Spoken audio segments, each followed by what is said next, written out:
Bueno, veíamos otra forma de pobreza, que era la del pecador, la pobreza del pecador. Es decir, vamos viendo distintas facetas de lo que significa esa pobreza, que no es directamente, no se cierra una pobreza material, que sí implica a veces, pero no siempre, sino hacerse pobre ante Dios. Y por eso, este otro punto, además decía, ¿no? Es el que obtiene, en definitiva, en el último, este audio decía, que es esa como cadena, ¿no? De sentirse pecador, de arrepentirse, de implorar la misericordia, de obtener el perdón, que es la gracia del perdón, y con el perdón la gracia también de poder cambiar, la gracia de la conversión. Y está luego la misericordia por los pequeños. Jesús vino en primer lugar por los despreciados, por los infelices, los desdichados, aquellos que lloran, los que tienen hambre, los que están tocados por el sufrimiento. Si la formulación de las bienaventuranzas en el Evangelio de Lucas es muy diferente a aquello del Evangelio de Mateo.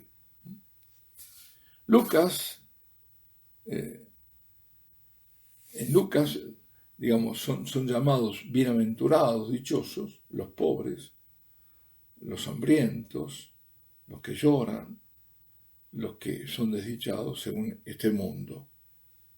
Dios les prepara su reino, los nutre y los hace regocijar. El Evangelio, estos son generalmente, más a menudo, digamos, los pobres que acogen a Jesús con todo el corazón, que están sedientos, que están hambrientos de la palabra, que nada los retiene y que lo siguen, a tal punto que ellos incluso se olvidan de comer por seguirlo. Porque, y entonces, ¿qué hace? Ese olvidarse de comer obliga a Jesús a multiplicar los panes. O como la prostituta, ¿no? Lloran públicamente sus pecados.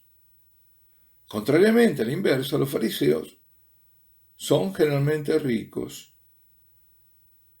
Lucas puntualiza, ¿no? San Lucas que aman el dinero, ¿no? Son, digamos, los burgueses de hoy.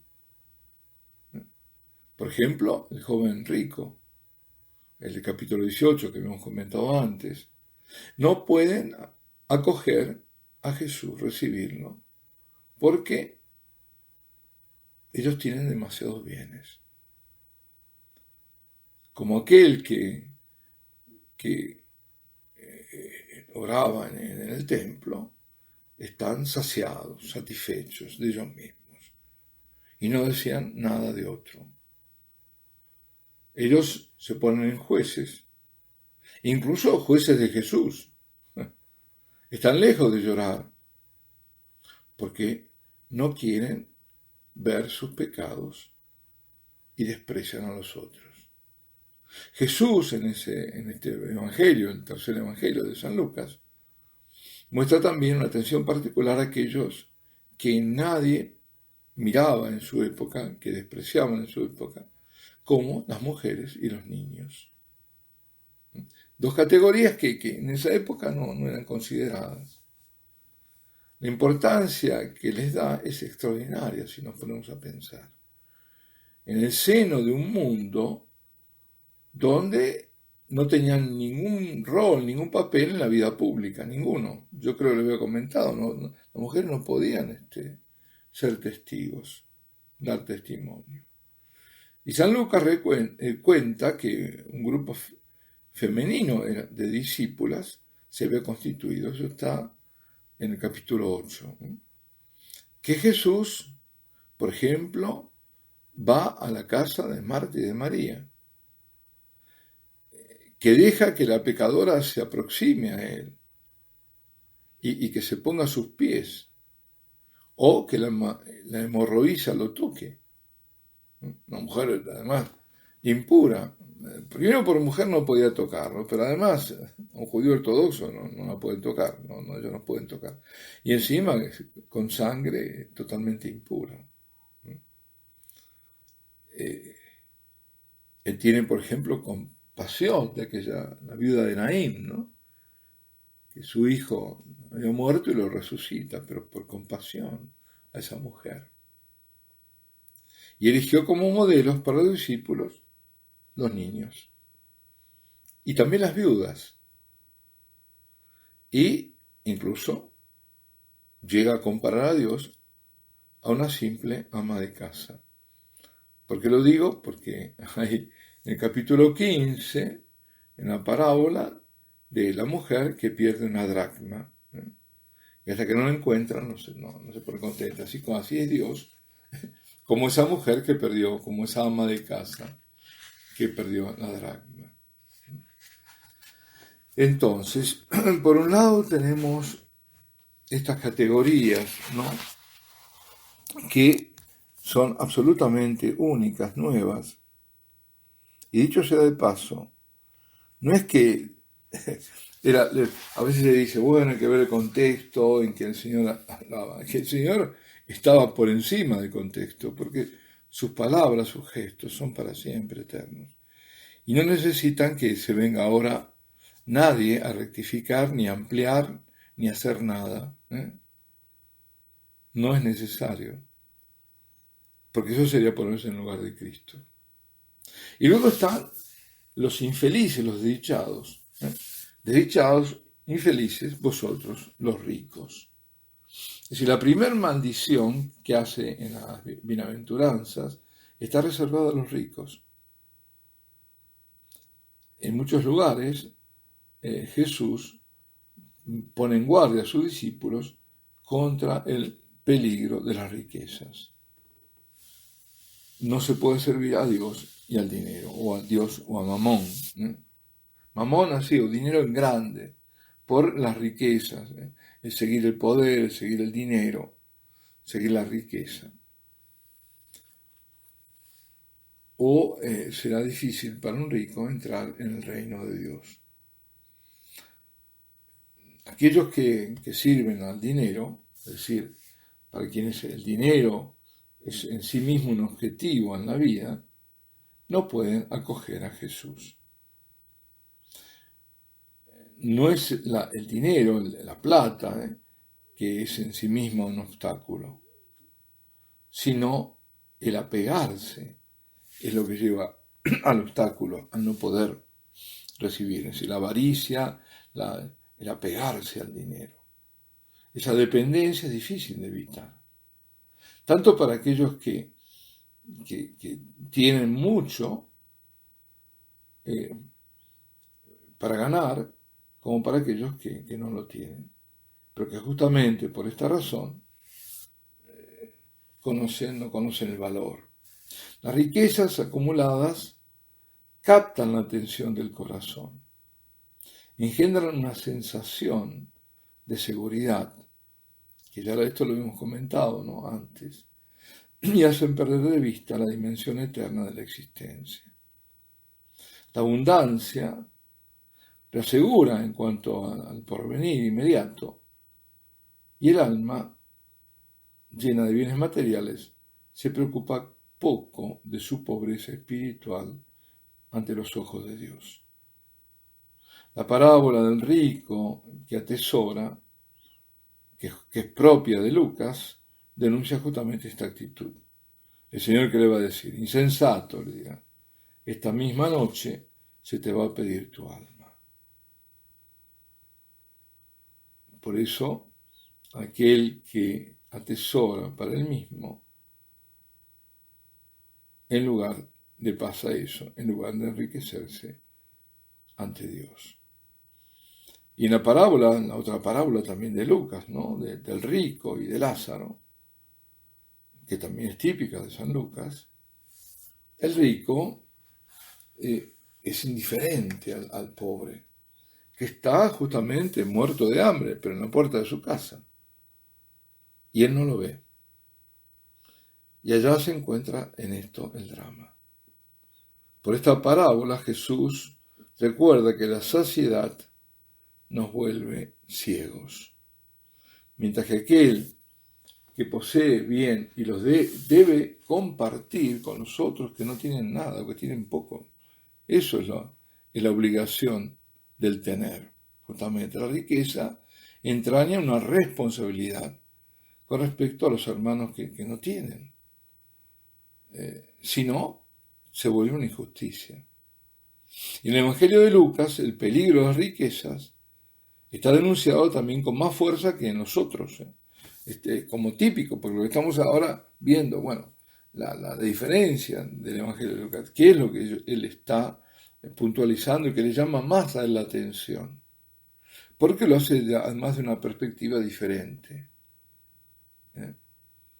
Es decir, en consecuencia, digamos, el consejo de deshacerse, de practicar la limosna, no es una opción, sino una característica fundamental de el estar unido a Cristo. Y eso lo dice en muchísimos lugares. Podría dar un montón de citas aquí. El capítulo 3, 5, 6, 7, el capítulo 12, el 14, el 16, el 18, el 19. Y lo mismo ocurre, lo vuelve a retomar el tema en Hechos de los Apóstoles. Porque existe un buen modo, una buena manera de considerar el dinero como un instrumento para hacer el bien, útil para la misericordia. Justamente esa extraña, ¿no? Hay una extraña parábola que da también a interpretaciones y a ver qué quería decir, que es aquel administrador deshonesto. Se explica en los versículos cuando dice, haceos amigos con el dinero obtenido deshonestamente. ¿Por qué? Porque es un bien extraño, no es vuestro bien, como diciendo, es algo que no os pertenece, no es vuestro. La riqueza no pertenece entonces a la persona. Es un instrumento para adquirir la eternidad, si es utilizada para el bien de los otros.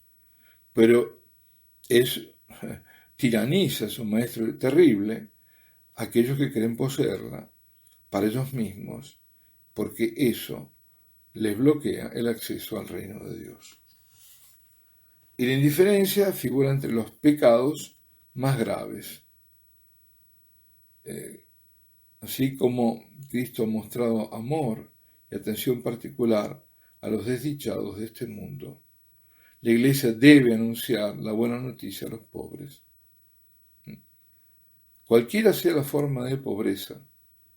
Por eso no caer en un solo tipo de pobreza, que a veces ni siquiera es pobreza, porque si la persona está llena de sí mismo, o está envidiando, o resentida porque quiere lo que no tiene, ese no es el pobre.